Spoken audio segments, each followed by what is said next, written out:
cérémonie s'inscrit dans une longue tradition multiséculaire de prières et de sacrifices fondateurs de la cosmogonie lébou. C'est quasiment au début du 19e siècle, vers les années 1801-1802, nous dit-on, que nos ancêtres ont commencé de telles cérémonies. Et depuis lors,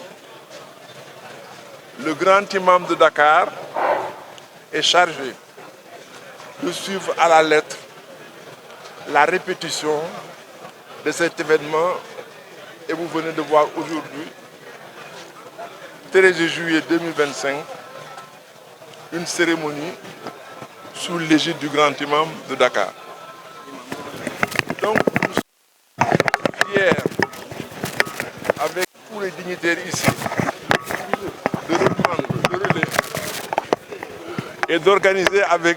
toute la collectivité lébou, mais également avec les Dakarois. Parce qu'il faut beaucoup s'attarder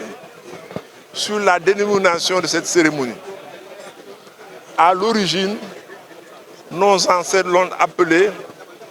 Nyan ak Saraxu Ndakaaru. Ils n'ont jamais dit Ñaanu Lébu yi ak Saraxu Lébu yi.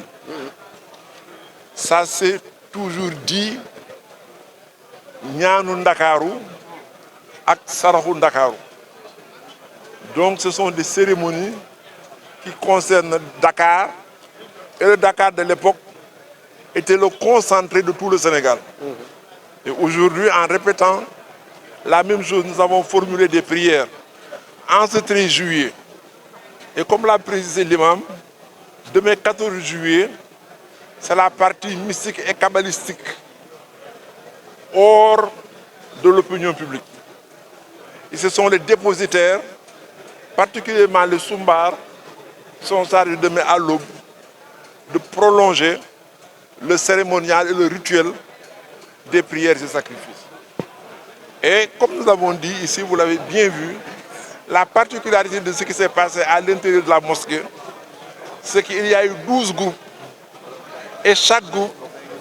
représentait un des 12 penkus du Sénégal, de Dakar. Donc ce sont les 12 penkus de Dakar qui ont récité le Coran. Et donc le chiffre vaut ce qu'il vaut, mais c'est chargé de symboles. Voilà donc ce qui s'est passé aujourd'hui et nous souhaitons que toutes les prières au niveau soient exaucées. waaw dañuy wax ne daje tey bi aada la boo xam ne bu ñu yónnee suñu xel fàttaliku lu ñu mag ñi waxoon léegi mu dab ñaari téeméeri at wala lu teg. noonu nag ba muy am ba léegi ñaan la ak sarax mu tëdd ñaan ak saraxu Ndakaaru am na ñoo sax ñu mel ni ndey ji réew ñoom ci ñaanu Ndakaaru lu ñu yem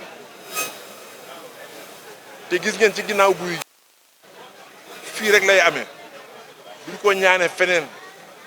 te gis ngeen gàtt yi tëdd fii ngeen di dem bàyyi leen fi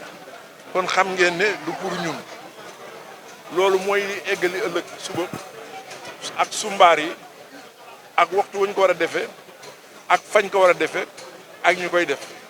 li ma leen mën a wax daal mooy bërëb ñetti bërëb yi ñu koy def yëpp dafa jàkkaarloog penku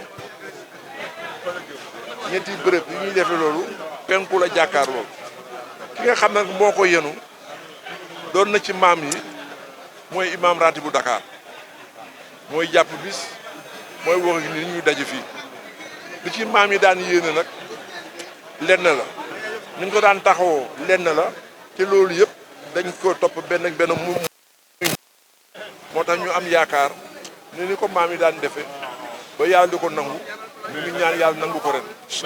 yàlla na ko nangu nag ren ndax bañ ko daan def dafa bari loo xam ne dañ ci daan muslu ci balaa yeeg ay yeeg feebar yeeg jàngoro yeeg xuloo yeeg yooyu yëpp te dafa mel ni léegi la ëpp yéen journaliste yi da nga yeewu suba ñu ne kii jam na ki ngir ñaar dërëm kii rey na kii ngir ñaar dërëm Sëriñ Mbay Si xalif général de Tidiane nee na mbir yi dafa rax te li ci rax du ci nit ñi dafa am ñu jógee feneen dugg suñu biir kon ñi nga xam ne dañ ci am cër dañ ci taxaw ñu nag am nañ ci cër moo tax ñu boole suñu ñaan ngir yàlla génn fi yooyu yëpp loolu daal mooy ñaan gi jàmm ci diggante nit ñi jàmm ci biir nit ñi jàmm ci dëkk bi ak jàmm ci liggéeykat yi nawet bi tamit naka jekk la ci dugg war na ngeen jàpp ne ñaan bi